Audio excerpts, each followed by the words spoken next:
Welcome to Mitch's Music. Took a couple of days off and I'm back and I'm going to start doing some Christmas songs again. And I started out with Jingle Bells, and that's one of the more simple ones. I'm going to do another one on a couple of the other simple ones, but I realized I was about to get into some, at least chord wise, that were a little bit more difficult. So before I actually started doing a video on those particular songs, I wanted to talk a little bit about extended chords. And this is not teaching you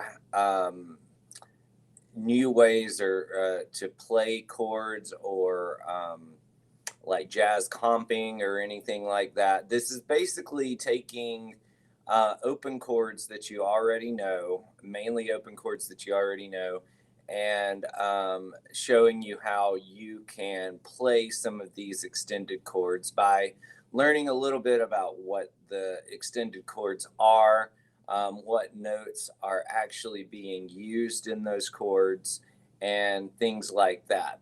And that's pretty much what we're going to do today. So we're going to take your chords that you already know, like any of the standard open chords. I'm mainly going to use like C and G and maybe a couple of others. But the techniques that I use with these chords, you can do anywhere. You can use with any chord. So let's get started and talk through some of these about what extended chords are. Basically, extended chords are anything that is past a major triad. So a major triad is made up of a first, a third, and a fifth, and they're either a triad can be either major or minor. So you can have extended chords as a minor chord, extended chords as a major chord, or diminished or augmented. We're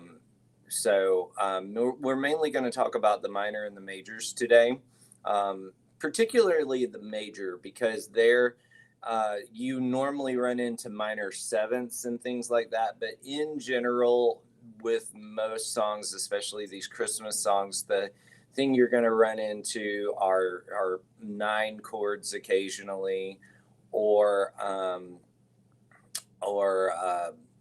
like six chords or four chords or something like that. So let's talk a little bit about what they are. The first one is a seventh chord. So there are two types of seventh chords when you're talking about a major chord, and you've got the dominant seventh, which is what our standard seven chord is. So like if you learn a seven chord, like a D7, that's a dominant seven chord, or a C7. So basically what it's doing, and the reason we have to make a designation like that, is most of these chords that we're going to be doing today in general fit within the key. So if I'm in the key of C, the notes in the chord are all within the key. So you've got C, E, G, C. And this dominant seven chord is not in the key of C major. It's actually a flatted seven. So the difference between a dominant seven and a major seven is that the seventh is flatted. So like if I'm playing a dominant seven in the key of C, then I'm going to play a B flat, not a B. So here's a dominant seven, here's a major seven. And with a lot of these, if you don't know these chords, one of the strategies you can use is figuring out where. So like if you're playing this seventh chord, don't know what a seventh chord is. If you know where the root note is, so like for instance, if I was playing a D, and I did not know where the seventh is. I didn't know how to play a D major 7 or a D7. I've got to find the root note. And so I know that this is an A, the G string is an A, and then here's my root note on the B string. So if I wanted to play a major 7, a D major 7, I've got to bring this note down 1/2 step. So a D major 7 would be like this. If I want to play a D dominant 7, I bring it down 2 steps from here to here. So a dominant 7 would be like this. And it can work with any chord. So like if I wanted to play let me think of another one that's really easy to show you. Okay, so E major is a good one. So this one, there's a couple of ways that you can do this one. So I'm going to show you both ways. So E major, you've got 2 root notes. You've got this one right here, and you got this one down here, all right? So you can do it a couple of ways. So I can move this note down to play a D major 7, and then my fingering gets a little tricky. Or I could, this one actually doesn't work as well because it's a stretch up to here, but there's a couple of other ways that I'm just trying to show you the kind of the theory behind it. So if that was a D major 7, if you wanted to do a D dominant 7, you would just go down 1 more 1/2 step. So now we're at an open D string. If you wanted to do that up here, you would just go down. So I've got E, and then I want to find my next D. So you can play it right here. So either of those works. And we're going to do a similar strategy to the next chord. So that was a 7th. Now after this, we get into numbers that are not scale degrees that we're used to. So we're going to run into chords that are 9ths and 11ths and 13ths. And so all we've got to do to figure out what scale degree that is subtract 7 from it. So a 9th is just the 2nd scale degree, because I'd get that by subtracting 7 from 9. 7 from 9 is 2. So it's the 2nd scale degree. So what we've got to do when we are doing that is we find the root note again. So like say that you had a 9 chord in there, and all we're trying to do right now, we're not trying to play the full 9 chord, because a full like dominant 9 chord would have the 7th in there too. We're just trying to give a little color and actually play that 9th note. Okay, so that's what I'm showing you right now. If you want fingerings for the full chord, then you can check out charts for that. I'll try to find some and put those in the description below.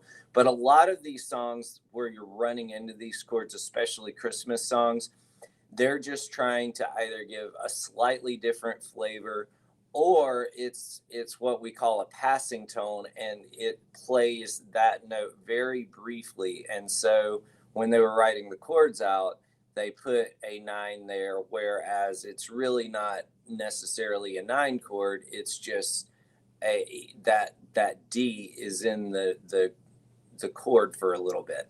So you can do this in a couple of ways. A real 9 chord would be a 9th above the lowest note that you're playing. So if I'm playing, here's my lowest note that I'm playing with a C. And so to really get a 9th chord, we want to be the next octave up and playing the 2nd scale degree. So the next octave up. So here's my next C right here. So we got this one, we got that one. And then, so if I go up 1 more fret, that's my 2nd scale degree right here. So a 9 chord would sound something like this. Now, if you just want to get that D note into the chord, another way that you can do it is to just lift this finger up.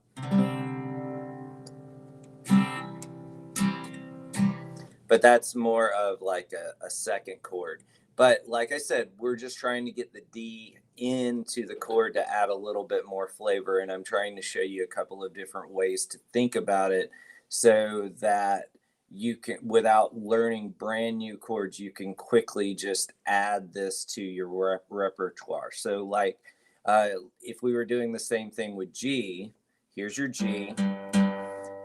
You could lift up this B string right here and get an open A. I think that the lower notes sound muddier with these chords. You want to keep them in the higher octave. They're going to sound better, but this is kind of what that would sound like, which could work. But the way I would do it is to find my A right here. So this is the 9. The A is the second scale degree. So it sounds something like this. Like I said, it sounds very similar. The lower notes are just a little muddier. So that's a 9 chord. Now, if you wanted a dominant 9 chord, you're going to want to try to add that flatted 7th in there. And I'll probably show you guys that in another video. I'm just trying to show you ways that you can get to those other chords. So this is not necessarily an extended chord, but another chord that we run into a lot is a 6th or a 13th. They're the same thing. Like I said, the 13th is just telling you that normally you want to be more than a 13th above the lowest note that you're playing. And so, but like I said, all we're trying to do today is show you a couple of ways that you can play that. So a 6th is the 6th scale degree, for instance, in C would be an A. So you get this chord when you're playing a 6th that's kind of there. The notes that you're using in a 6th chord, especially when it's like the 1 chord of that key, it comes out like a minor chord in general. It almost ends up sounding like an inversion of a minor chord when you play a 6th rather than getting it up into that higher octave like a 13 chord. But like I said, it will work and give you a little bit of a different color to your song. So what I'm doing with this one, you can do it a couple of ways, but what I'm doing with this one is I'm actually changing the fingering for my C. So if I play a C like this, I'm going to move my 3rd finger back to the G string on the 2nd fret and let my pinky take over down here on the 3rd fret.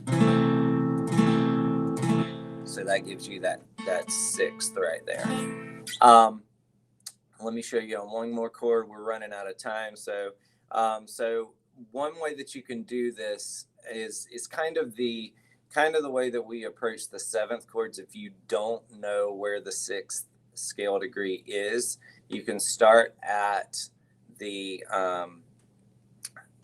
octave, like the highest note of the root. You can find the highest root note and then just go backwards. So the 6th scale degree would be 1.5 steps down. So if I started, here's my root note, half step down, another half step, and then to there. So my G 6th chord would just be with an E somewhere in it.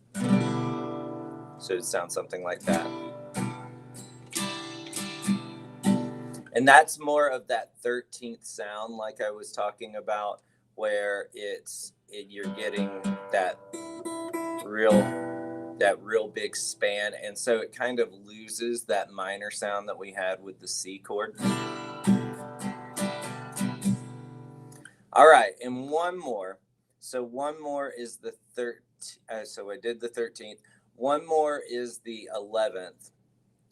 I went straight to the 13th. I skipped the 11th. So the 11th is just finding the 4th scale degree in your music. So with a C, that would just be putting your pinky down.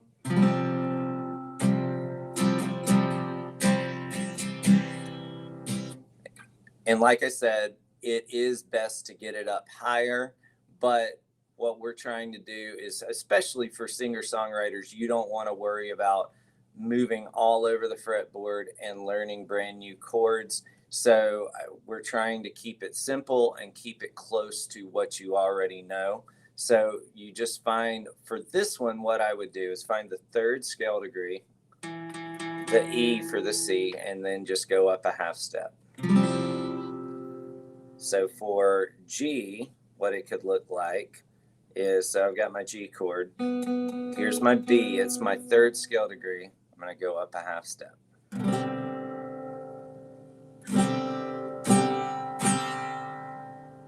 So let's look at another one. So F, A, there's my third scale degree. Let's look at another one. E, here's my third scale degree, that G sharp. Then I put my pinky down, that's a half step up. Same thing with A. Find your third scale degree. You got E, A, C sharp.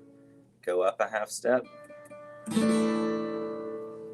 And so that's more of that 11th sound that you can use to kind of cheat your way. These are not real jazz chords, but if you don't want to spend the time to learn new chords, but you would like to add a little color to your Christmas songs, or any of the songs that you're playing where you run into these chords, then that's an easy way that you can navigate that. Or the other option is if you just want to, if you aren't worried about getting that different sound, you can just play the standard chord and you will be fine. If you have any questions for me, leave that in the comments below. And this is a little bit longer one. Sorry for keeping you guys here a little longer than normal, but leave the comments in the comments below, and let me know if you have any requests. I got a lot of songs coming out over the next couple of weeks, and tomorrow we'll dive into one that actually uses a couple of these chords. Hope you guys have a good day, and I'll see you in the next video.